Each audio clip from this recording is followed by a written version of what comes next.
But that's not the only news.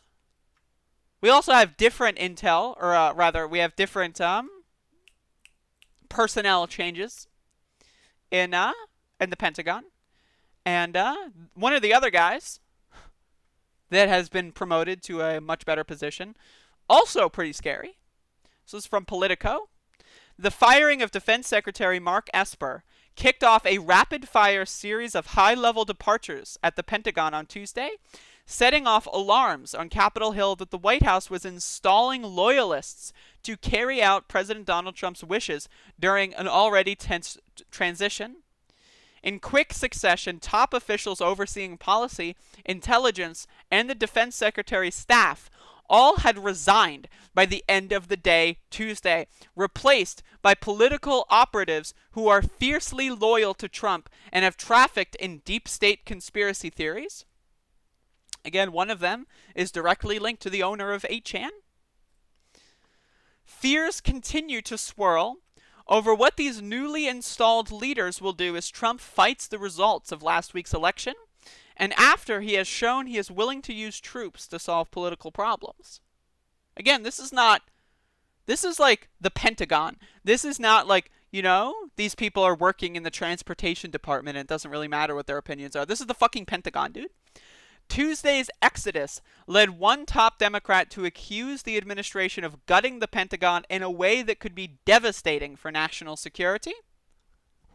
It is hard to overstate just how dangerous high-level turnover at the Department of Defense is during a period of presidential transition, said House Armed Services Chair Adam Smith, an unfortunate name.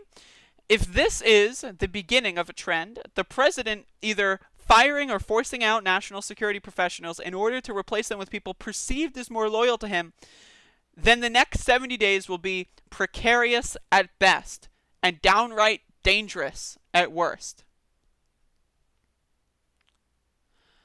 First came the resignation of James Anderson, the Pentagon's acting policy chief, after repeatedly clashing with the White House over the installation of Trump allies in the department. That paved the way for retired Brigadier General Anthony Tata to take over policy on a temporary basis. And again, temporary. Trump's theoretically only got a couple months, really only needs a couple weeks. So temporary schmemporary. Who needs to be confirmed by anything? They're only there for a little bit. They're a substitute teacher, right? No big deal. Tata, a Fox News regular before joining the administration this year, had been nominated by Trump for the top policy job.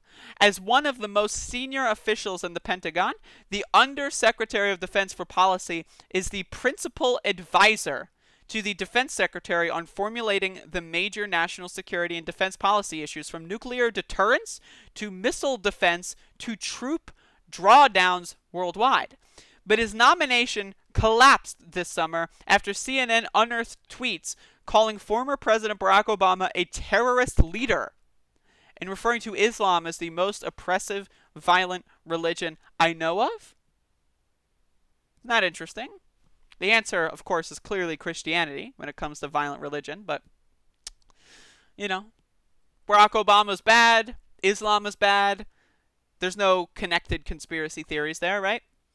Tata also derided House Speaker Nancy Pelosi and Rep. Maxine Waters on Twitter, and shared an article that promoted a conspiracy theory that Obama was a Manchurian candidate.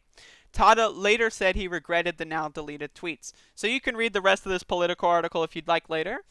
But again, these are the kinds of people that are staffing the fucking Pentagon. Again, this isn't like the Secretary of Housing and Urban Development's like little group. This isn't like the Board of Education or something. This is where armed forces of the United States are given directives.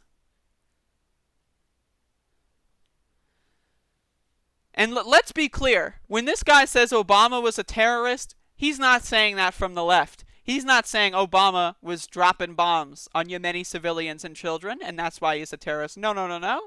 This guy's opinion is Obama wasn't dropping enough bombs. That's this guy's opinion. You have to understand. You have to understand, we are going through a ludicrous scenario in this country, and to be honest, it's frankly horrifying.